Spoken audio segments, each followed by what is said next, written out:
নিয়ত আমরা যে ইমেলটা ব্যবহার করি সেটা হচ্ছে আমাদের গুগলের একটা ফ্রি সার্ভিস, যেটাকে আমরা জিমেল বলে থাকি। তো জিমেলে কি হয় যে আমরা অনেক মেল খুলি ঠিকই, তো এখানটাতে অনেক সময় কি হয়, অনেক সময় না মানে সবার ক্ষেত্রেই হয় যে তাদের মেলে মানে যেগুলো আনওয়ান্টেড যে মেলগুলো আছে, যেমন প্রমোশনাল ইমেল, ফ্লিপকার্ট বলুন, অ্যামাজন, যা আইএমজি যত ধরনের কোম্পানিগুলো আছে তারা নিজের প্রমোশনালের জন্য সেই মেলগুলো আমাদেরকে পাঠাতে থাকে। তাতে কি হয়, একটা সময় এসে যে আমাদের ফ্রি যে সার্ভিসটা ওরা দিয়েছে, মানে free of the cost of যতটুকু স্পেস দিয়েছিল 15 জিবি, সেটা এক সময় এসে শেষ হয়ে যায় কিন্তু দেখা যায় যে মেলগুলো ডিলিট না করে করে অনেক মেল জমে গেছে। আমি যদি আমার একটা এই অ্যাকাউন্টের আমি একটা মেলটা দেখি, তাহলে প্রায় আমার 3700 মেল এখানে অলরেডি হয়ে গেছে যবে থেকে আমি ওপেন করেছি।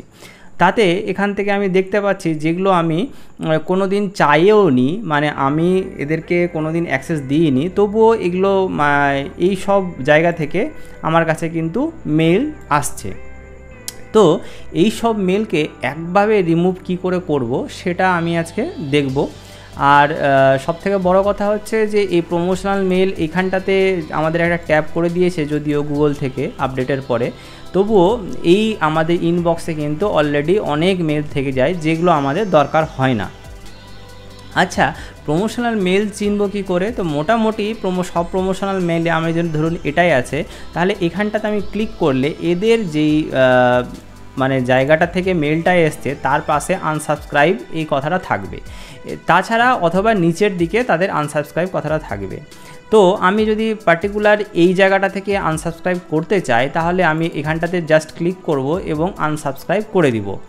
এতে কি হবে যে আনসাবস্ক্রাইব দিস মেল লিস্ট, এটা হয়ে গেল যে এই মেল থেকে আর কখনো আমার কাছে মেল আসবে না।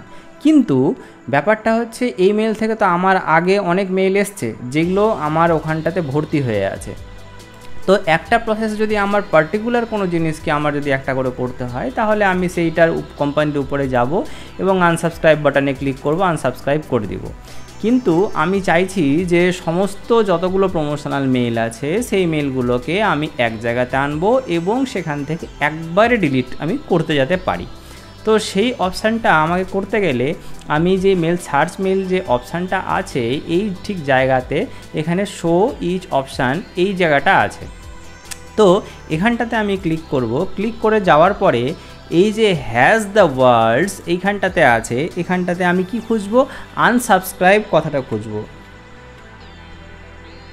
আনসাবস্ক্রাইব কথাটা খুঁজবো। আনসাবস্ক্রাইব যদি আমি এখানটাতে ক্লিক করি, তাহলে আমরা দেখতে পাচ্ছি যতগুলো আমার কাছে আনসাবস্ক্রাইব কথা লেখা মানে প্রমোশনাল মেল আছে, সেই মেলগুলোকে আমরা কিন্তু একটা উইন্ডোজের মধ্যে এখানেতে দেখতে পাচ্ছি। এখানটাতে আমার 100টা মেল দেখা যাচ্ছে যেটার মধ্যে আনসাবস্ক্রাইব আছে। আমি যদি নেক্সট করি, তাহলে কিন্তু আমার নেক্সটে যতগুলো মেল আছে মানে 101 থেকে 200 সেটা দেখাচ্ছে। তো আমি এখানটাতে যদি আমি প্রতিটাতেই খুলি, প্রতিটাতেই কিন্তু আনসাবস্ক্রাইব কথাটা কোথাও না কোথাও বর্তমান আছে, যেগুলো আমার প্রমোশনাল মেলে অলরেডি হয়ে আছে। তো এবার আমি চাইছি যে এইটাকে তো আমি দেখতে পাচ্ছি, কিন্তু আমি চাইছি যে আমার কিছু আপডেটস আছে সেগুলোকে কিন্তু দেখুন, যেমন এই গুগল আপডেট টিপস আছে, যেখানে এখানেও কিন্তু আনসাবস্ক্রাইব কথাটা আছে। কিন্তু আমি চাইছি না গুগল থেকে যেগুলো আমাদের টিপস পাঠায়, সেটা হ্যাকিং বলুন, আরও পাসওয়ার্ড চেঞ্জ বা অন্যান্য ডিভাইসের লগ ইন সংক্রান্ত সমস্ত রিপোর্ট কিন্তু এইখান থেকে দেখতে আমাদের দেয় বা আমাদেরকে জানিয়ে দেয় নোটিফিকেশান হিসাবে। তো আমি চাইছি যে এই আনসাবস্ক্রাইব তো থাকবে, কিন্তু তার সঙ্গে গুগল যেটা পাঠিয়েছে তার কিন্তু থাকবে না। তো আমি এই ফিল্টারের জায়গাতে হ্যাজ নট এইখানটাতে কিন্তু আমি GOOGLE গুগল আমি কথাটা লিখে নিলাম।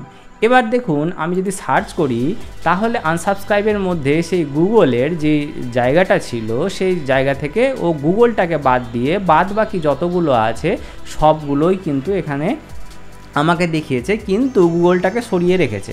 এবার দেখা গেল যে আপনার গুগলের সঙ্গে আরও কিছু দরকার আছে, মনে করুন আপনার ব্যাংকের একটা, আমি সাপোজ ধরে নিচ্ছি যে HDFCর আছে, তাহলে আপনি কমা দিয়ে এই HDFCটাকে এখানটাতে নেবেন, মানে যতগুলো আপনি বাদ দিতে চাইছেন সমস্ত কিছুকে গুগলের পরে কমা কমা কমা দিয়ে মানে লিখে যাবেন।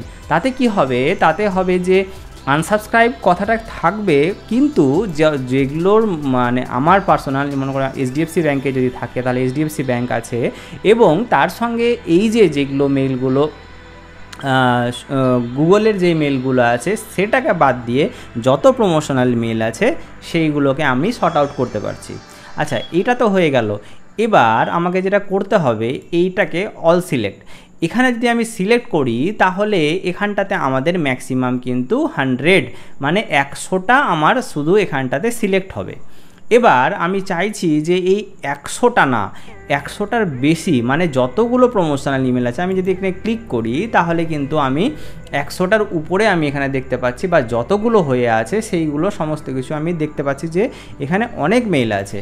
তাহলে সেইভাবে করে আমাকে সিলেক্ট করতে গেলে এই অলে সিলেক্ট করবেন এবং অল 100-এর পরে all select all conversation in this search, তার মানে এই জায়গাটাতে আপনি সিলেক্ট করবেন। তাতে কি হবে, তাতে আপনার যতগুলো প্রমোশনাল মেল আছে এবং আপনি যে ফিল্টারে যেটা লাগিয়ে রেখেছেন সেটা কিন্তু আপনার এখান থেকে ফিল্টার হয়ে যাবে। এবার ফিল্টার হয়ে গেলে আপনি একটা একে লেভেলে আপনি ভরে দিতে পারেন। আপনি লেভেল এখানটাতে একটা ক্রিয়েট নিউয়ে আমি ক্লিক করলাম, লেভেলে আমি একটা ক্রিয়েট নিউ ক্লিক করলাম, এখানে সিলেক্ট অল হয়ে আছে। এবার মনে করুন যে প্রমোশনাল বা প্রোমো দিয়ে আমি দিয়ে দিলাম, এখানটাতে ক্রিয়েটে আমি ক্লিক করলাম। ক্রিয়েটে ক্লিক করার পরে কনফার্ম বাল্ক অ্যাকশন, এখানটাতে কনফার্ম বাল্ক অ্যাকশন কেন বলছে যে অনেক যেহেতু আছে বাল্ক আকারে সেহেতু কিন্তু এই সমস্তটাকে ও প্রমোশনের মধ্যে ভরে দেবে। আমি চাইছি হ্যাঁ ভরে দাও। তাহলে আমার এখানটা থেকে এখানে লোডিং হচ্ছে, এখানে প্রোমোতে সেম এই কনভারসেশনে কিন্তু আসতে একটু সময় লাগবে যেহেতু আনসাবস্ক্রাইবগুলো অনেকটি হয়ে আছে। এখানে অলরেডি আমার কাছে ট্রান্সফার হয়ে গেছে আপনার 94টা। তাহলে আমি ইনবক্স থেকে এই প্রমোশনালের মধ্যে যতগুলো কপি আছে সেই প্রমোশনাল কপিগুলো কিন্তু এখানটাতে আমার অলরেডি 94টা, এবং এটা কিছুক্ষণ পরে এটা ফুল হয়ে যাবে যতগুলো আমার প্রমোশনালে আমি লেভেলে সার্চ করেছিলাম। তো আমার এই লেভেলটা তৈরি হয়ে গেলে আমি ইনবক্স থেকে আমি যতগুলো প্রমোশনাল দেখতে পাচ্ছি এবং ডাইরেক্ট আমি এখান থেকে গিয়ে আমার কিন্তু এইভাবে করে প্রমোশনালে চলে আসবে।